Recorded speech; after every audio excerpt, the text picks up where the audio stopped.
Bueno, zigaren bidalketarekin segitzen dugu, eta orain, bigarren atasa, lauzea atasa eh, egingo, egingo dugu.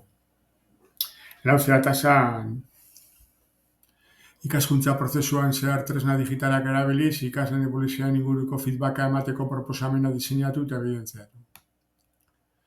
Bueno, eh, feedbacken, feedbacka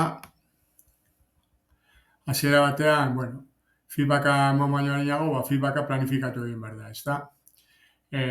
Konfiantza eta testingurua sustatu, feedbackaren helburua markatu, kasu honetan, konpromiso berriak sortzea izango da taldekideen artean, eta guretzat ere, informazio atera, bakoitzak egiten duen lanarekiko, talde lanaren giroari buruz, baten batek arazoak baditu beste kide batekin, eta ezta?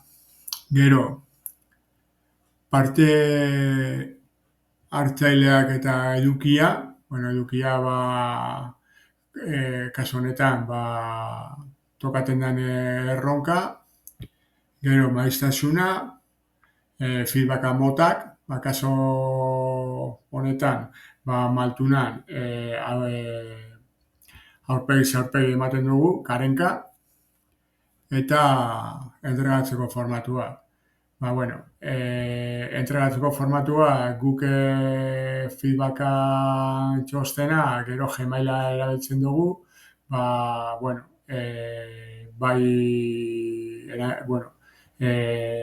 txosten txiki bat egiten dugu bizka bat gertakizunekin, eta gero irakasle artean Gmail bidez partekatzen dugu.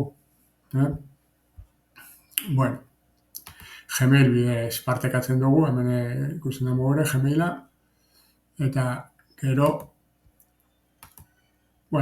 kasu honetan, argi daukagu helburua, konpromiso berriak eta esortzea dela, beraien artean, eta gero, talde lana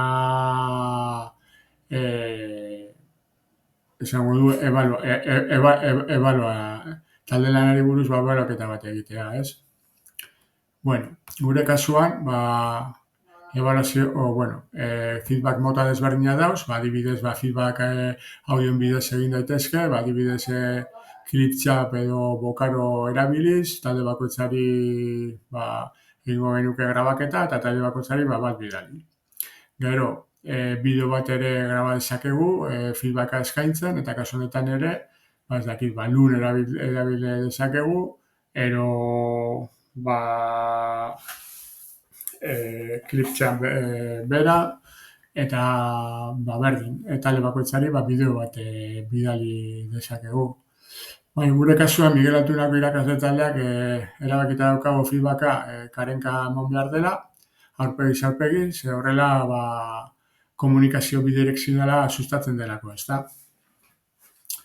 Gero, kasu honetan, talde bakoitzari geratu baino arinago, lanak, txostenak, profesional, infografia, bideoak, dana zuzendu, eta lehen feedbacka, ebaluazio formatiboa, Classroometik ematen dugu lehen azaldu dugu bezala.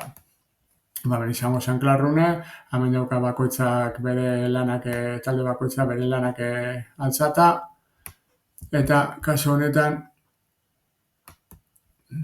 jan esan dugun bezala, hemen erazkinak sartuz, joango gineke feedbacka ematen, ez, lanari. Hau ez dago orain zuzen duta, baina hemen joango ginean, erazkinak sartu, eta bizka bat ikusten, eta zuzentzen zer egin daben talde bakoitzak.